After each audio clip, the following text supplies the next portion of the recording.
please welcome to the stage one half of the DEX Show, your host, Mr. Thomas McGrath. Welcome, IT changemakers, to the DEX Show with Tim Flower and Tom McGrath. Let's get into it. Hello, everyone. Thanks for having us back to SKO. It's wonderful to be here. Get your handkerchiefs at the ready, everybody. It's a very special DEX show, and it's also a somewhat melancholic DEX show, right? And we're going to go into why that is momentarily. But let me just take you all back to the beginning of the DEX show, which, if you can believe it, was in December of 2020, that very un-Christmassy Christmas in the middle of COVID, right? That's when we launched the podcast, and it quickly became quite a big success. You know, people were quickly getting in touch. We saw the numbers going up, and since then, we've done over 200 episodes of the show. We've done DEX Show lives in different continents. We've presented SKOs.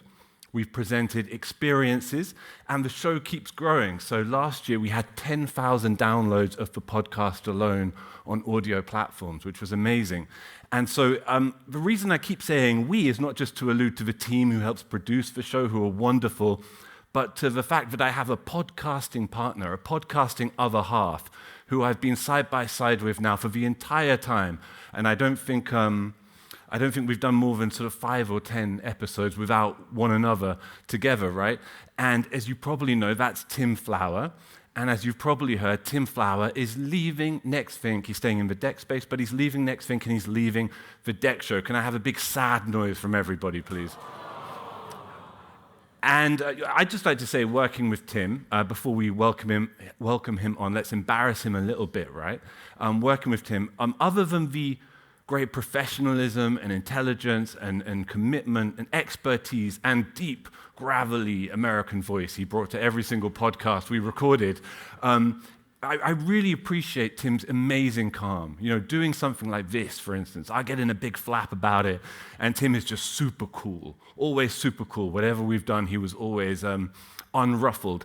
And over the last few weeks, as people heard Tim's news, I had loads of people reach out to me, and a lot of people would say, "What are you going to do about the show?" And I'd say, "Let the widow breathe for a minute, you know, like, give me a bit of space, I'll think about it later." And other people would say, "My goodness, we're really going to miss Tim because he wasn't just a DEX show co-host, he was also a DEX evangelist, and he traveled the absolute world wherever he was needed." I'm sure so many people here can testify. He would come, he would present, he would host discussions, he would talk to customers, he would share his time and his expertise with unstinting professionalism. And so let's give him a huge, grateful welcome onto the stage. Tim Flower, everybody.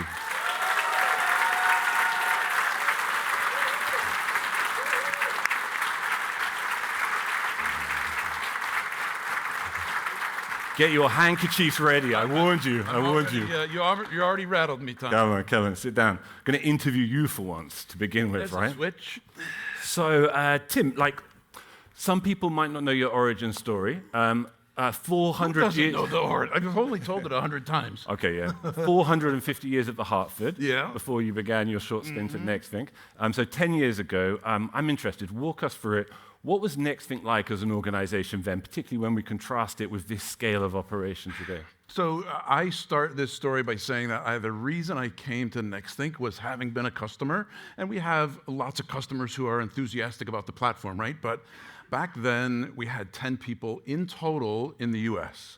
Think about that. In the US, for the US team now, the size of that team, a couple hundred people, we had 3 reps across the whole country, 3 SEs, a PS, a half of a lawyer, half of a sales ops. And the biggest struggle, both in my sales cycle and as I worked with the team implementing, they were telling me that they were really struggling with articulating value. How do we talk to the C-suite? What pains do you? I would actually come in as a customer and present to their QBR about why I bought and what the pains were. So the goal for me to come to Nexthink, and it took me about a year to convince Pedro to come over without a quota. The goal was to help them all be more successful, help my teammates be successful, and I knew that this company as a whole, about 150 people at the time, were also going to be hugely successful, And for me to sit here now, a couple of days before I depart, and seeing what it's become and what's left or what's next in the next 10 years is hugely satisfying to be a part of. Yeah, you used a phrase early on in your departure, mission accomplished, and it's not just 210 or whatever it is, podcasts and millions of miles on the clock, right? But it's also 2 books, The Dummy's Guide to DEX, published under your name. And how does it, what is your main read now you look at the DEX space and you look at the next 5 years? What stands out to you about it? I think there's almost more opportunity in this space than there was when I first had my first holy cow moment. When you look at what we're doing with AI, both figuring out how enterprises can adopt AI and now what Spark is going to do to this environment. We've talked a lot about DEX Ops, and we'll talk with Tracey a little bit about DEX Ops too. Enterprises are still figuring out how they're going to integrate AI across their application suite and across their employees. Spark's going to change the game to manage that environment. So I can't wait to, and Sam, his teams continue to innovate and bring new stuff. When I came over, I said, well, how much more could there really be? Are we going to do software delivery? Are we going to do patch management? Are we going to do security? They didn't have to tap into any of that. Innovation after innovation after innovation, and the sky's the limit. What would you say to a new starter in the audience, maybe a BDR or somebody who's just joined the organization, about the opportunity and the culture that Nexthink can offer somebody to fulfill their professional dreams effectively? I would say soak it all in, and without question, each and every one of you is open and has the same goal that I had when I came here: help your peers be successful. So if you're new at the company, don't be shy to go tap Pedro on the shoulder and get a few minutes with him, or tap into some other expertise. I know that I have a little bit of an extra, I won't call it privilege, but an ability over the years. Because of my role, I've talked with almost each and every one of you. So we don't all have that opportunity. And by the way, I want to thank all of you for welcoming me into your territories and your places of business and making me feel welcome in doing that. But if you're new, take advantage of as many of the professionals in the room as you can. I think we've got to roast them a little bit now. Do we agree? Please, bring it on. Okay, so I got a quiz for him, multiple choice, okay, and it's called "This is your Nexthink life," Tim. Okay. I've done a little digging, okay. But don't take this first one the wrong way, okay? This first one's a bit in jest. But, he loves doing this, by the way. Don't let him kid you. These are all surprise questions. So which department, Tim, when they heard you were leaving Nexthink, looked to the sky and said, "Thank God. Thank God." About time. Was it content? Certainly not. Field? Certainly not. Commercial? No way. Or was it expenses? I thought these were going to be hard questions. Well, that's just teeing us up. That's just teeing us up. And this is, Hamza probably knows this very well. There was a time before we had Travel Perk, before we were putting everything on our personal card, flights, hotels. And in the US, it's not like Europe. You need an airplane for everything. I had the highest expenses in the company, and I didn't have many friends there. They didn't say thank God, but I did email them and ask for some dirt. So you look, as you said, one of the big travelers in Nexthink history, I would say. You've been to Japan, Australia, Amsterdam. You've been all over the world. And here's another question for you: in the US alone, how many nights have you spent in hotels as a Nexthinker? We've got 3 choices, 187. You have the answer to that. I have the answer. Isn't that cool? Wow. 187, This is scary. 197, or 207. Is this yearly or across the 10 years? It's not 10 years. Across the 10 years, well, according to my data, I don't know. I mean, this wasn't infinity here, but it was. So I'll tell you, I average about 120 nights a year, all told, around the world. Wow. Crazy. So that's why I think it's higher than 200, but I'll take whatever max number you have, probably triple it. Okay, well, we'll pass that one. Well, but that'll help explain to him, I feel, your CO2 emissions. Who thought I could have got these right? An incredible 125,156 kilograms, or 125 tons of CO2. Round of applause, everybody. Isn't that Isn't that phenomenal? Whatever it is, I need to talk to somebody about buying some offset credits. Yeah, maybe. Question is, what would Nexthink have to do to offset this period? Plant 100,000 trees, enable dark mode on 4 million laptops, let go between 80 to 100 remote workers, or D, any of the above. I think it's all of the above. And by the way, this is going to lead to none of you ever traveling again.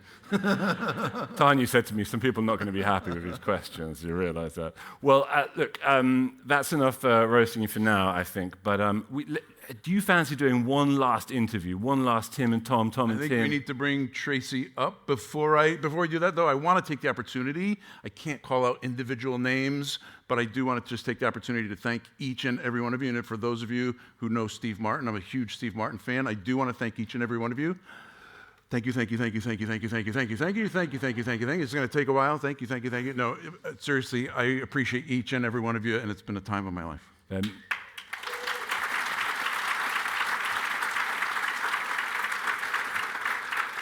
There may be one last goodbye at the end here, but before we get to that, let's welcome Tracey Downer, Customer Success Director and our friend, and repeat guest on the show.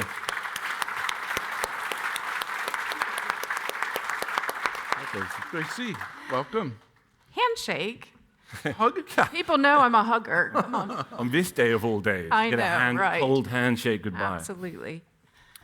Tracey, for anybody who doesn't know you, introduce yourself and your role here for us. Ooh, yes. I have been working in technology for a very long time in cutting-edge technology and focusing mainly on digital transformation and customer experience. And I brought those skills to Nexthink to focus on employee experience because you all know a successful company starts with the employee. 100%. And we're going to get a little bit into DEX Ops today, which people have already had a lot of mention of already, and I know John's going to be going into it a little bit more in his keynote tomorrow. Before that, though, not your first SKO by any means, Tracey. How's it going? How's Lisbon been for you so far? It's been brilliant, as they always are. It's my fourth, and I do have a joint favorite event, and that's Experience and SKO. Experience for the customers and SKO for the people, because I don't get to see everyone all the time, and this is the one time of the year where I'm just filled with seeing all my fabulously smart colleagues. It's a great vibe, isn't it? Always, yes. Always. So let's connect the dots between those customers. That's such a classic Tim phrase, and by what's the way. happening today. I love it. The customers that you work with Yes. are going to be able to take advantage of all the great stuff that's coming. What do you think? What have you seen today or in recent memory that you believe is going to have the biggest impact for them? Well, you mentioned it, right? Spark. However, I'd like to go a little bit deeper because I am in customer success. I didn't give that part of the intro. And the one thing that's critical is when customers understand the focus and actually what they want to get out of Nexthink and the strategy. And when they're clear on that, they get value faster, they get results faster, their teams know what to prioritize, and they're working on the right things. And it just enables value realization through their DEX strategy so much faster.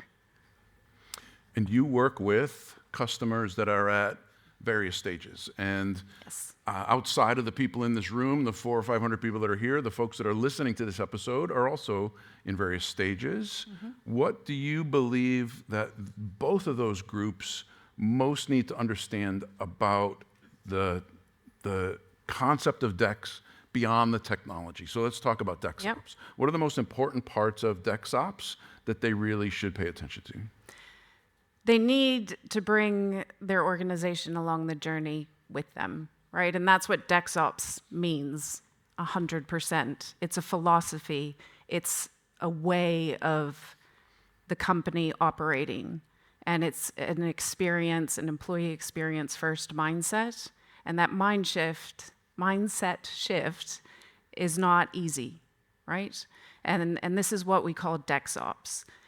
Over the years, since I've been here for 4 years now, we took our customers on the journey from to infinity. And then last year, we really focused on value and value realization and changing that mindset to focus on value. And through that journey, we really started to realize we needed to pool all of our expertise together into a framework to help them, no matter where they were on the maturity cycle. And that framework we call Navigator, and it covers all those key areas: people, process, technology, communication, and value. And for those that I've been out on the road with, you've heard me for 10 years preaching that, and it's what I did as a customer even, but to have a framework now wrapped around it, to have structure and to make it a repeatable process, I think has been huge.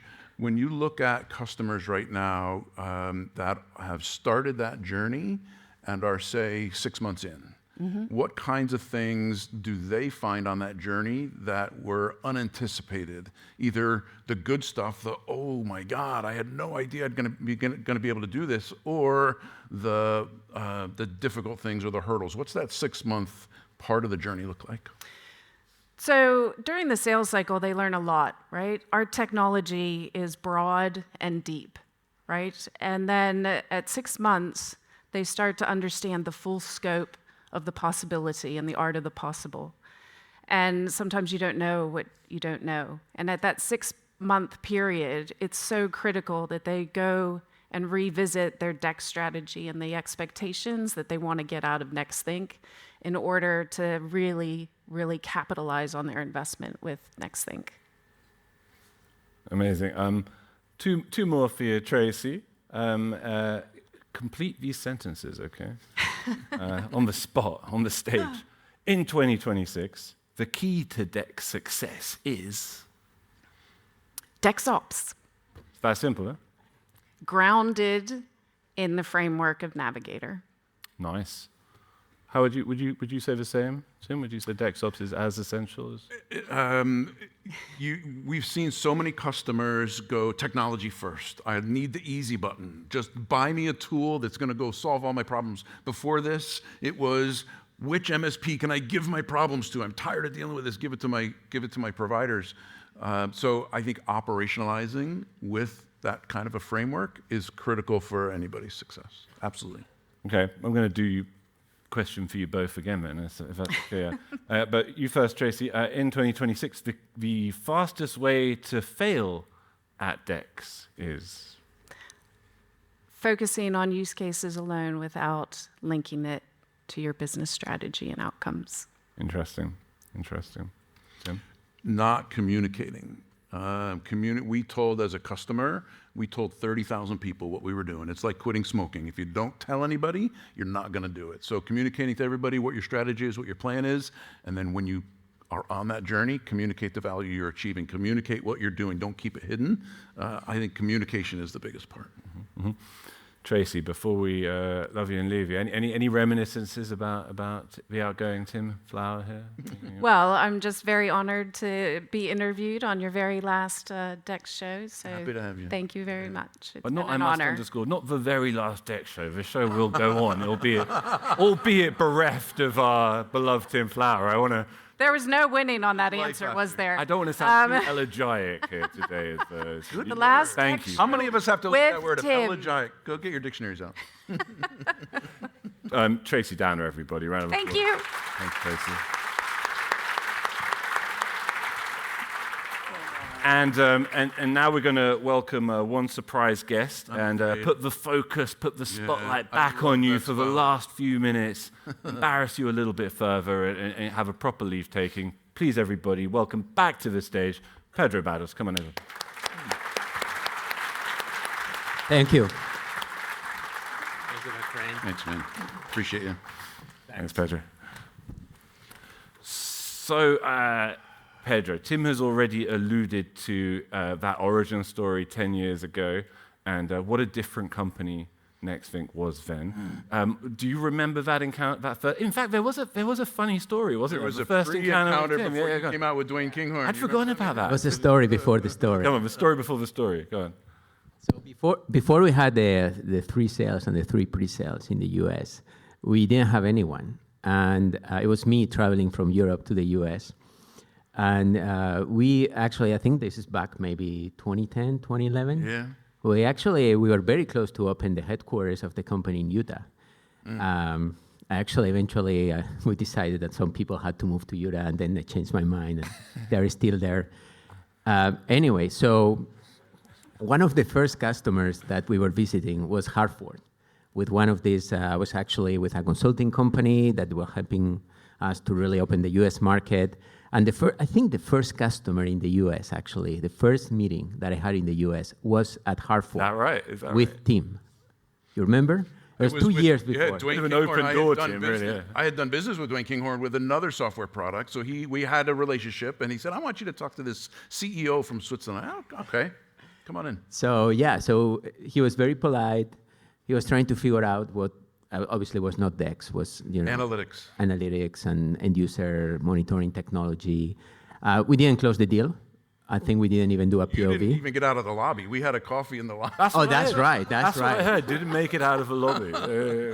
That's right. Yeah. How did that feel, Pedro? I Do you didn't think know it's that going to piece. work? Like? Yeah. And that was the first time. And then we came back maybe a couple of years later, and it was a different situation. And you saw the need. So it took like 2 years of nurturing. And then, we closed the first deal. I think Hartford maybe became customer number 4, 5 in the US. Yeah. And the rest is history. So the way I tell it is, Pedro came in to sell this analytics thing. I said, I don't know what analytics is. How am I going to use analytics? The pitch was I couldn't figure out not only how I was going to use it, but how do I buy it? How do I pay for it?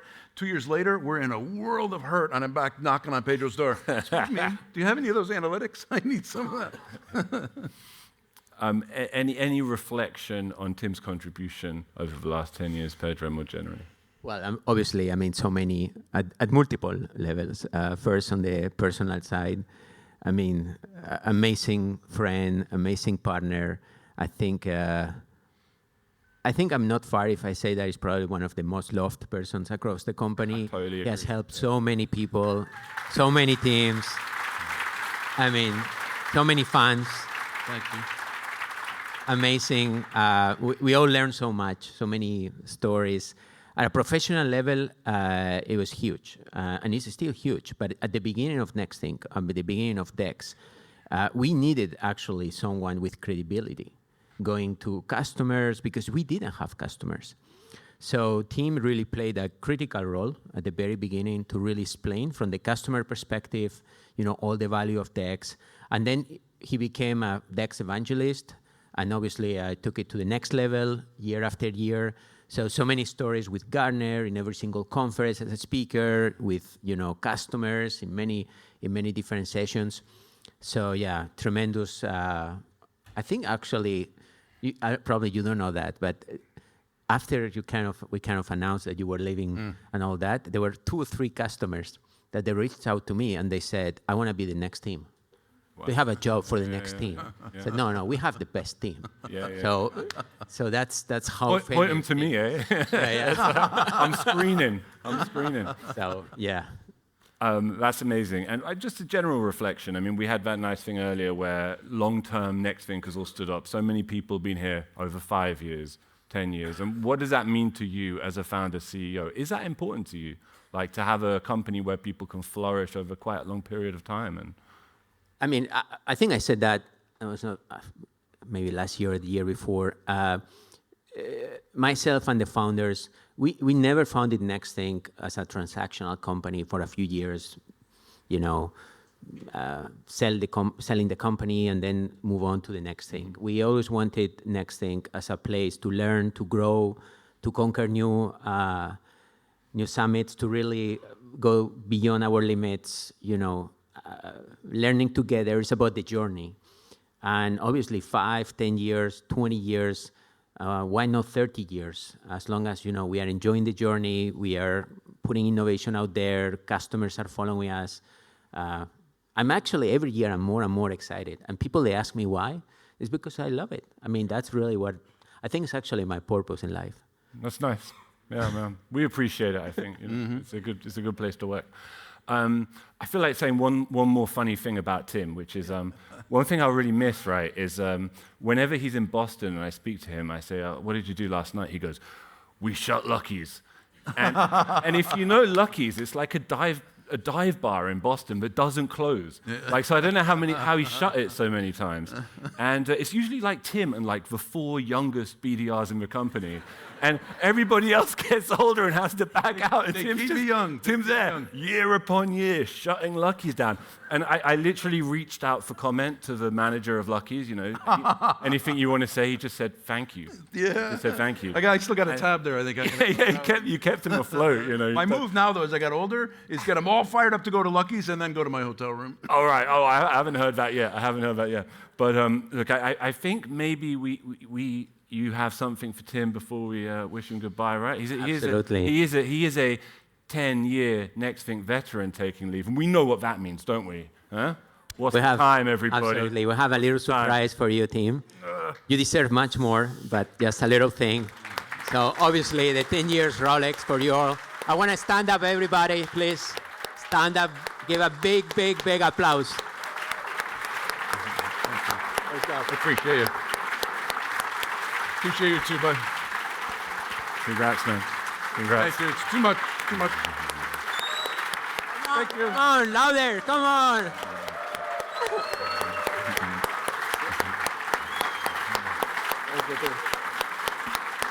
No words. I have no words. Thank you.